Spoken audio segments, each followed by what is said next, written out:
மறவாமல் ஆண்டு முழுவதும் போஷித்தீரே. உம் பிள்ளைகளை மறவாமல் ஆண்டு முழுவதும் போஷித்தீரே. குறைவுகளை கிறிஸ்துவுக்குள் மகிமையில் நிறைவாக்கி நடத்தினீரே.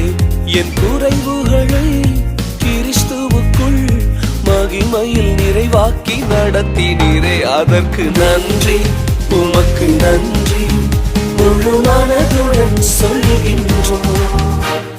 நன்றி, உமக்கு நன்றி, மனநிறைவுடன் சொல்கின்றோம். நன்றி, உமக்கு நன்றி, முழு மனதுடன் சொல்கின்றோம். நன்றி, உமக்கு நன்றி, மனநிறை